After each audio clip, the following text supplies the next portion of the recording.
So I guess sometime between Malachi and the New Testament, they said that God was silent for 400 years, not a word to the prophets, not a word of insight, no revelations, no messages.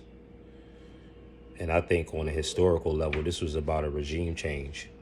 They were going from BC to AD, and the gaps in between that was being approached. So in a regime change, you got a change in history, and you have a change in the flow of history. You know, if they're addressing God as the all Aliyun, or even as Jehovah, any God, no God is going to be silent for 400 years. People are every day, all around the clock, for all time, always inspired by what we call a higher power. So there's no such thing as God being silent. That doesn't make sense. It's easy to read. It's even easier to accept if you come up in the church. But is that really possible? No, it's not. Because people have minds. People have crown chakras. People got third eyes and all of that. So it's really not even possible for that to take place.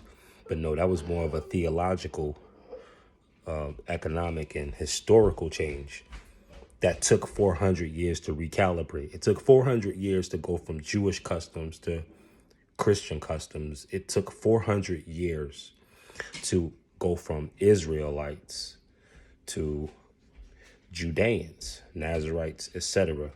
400 years is what it took for this gap in history. But was God silent? No.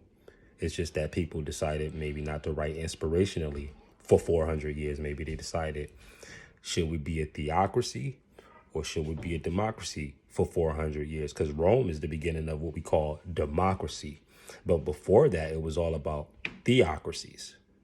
So this took 400 years to recalibrate. And then they want to say that God was silent. No, not God wasn't silent for 400 years. The powers that be were silent for 400 years, trying to get their stuff together for 400 years. That's what happened for 400 years.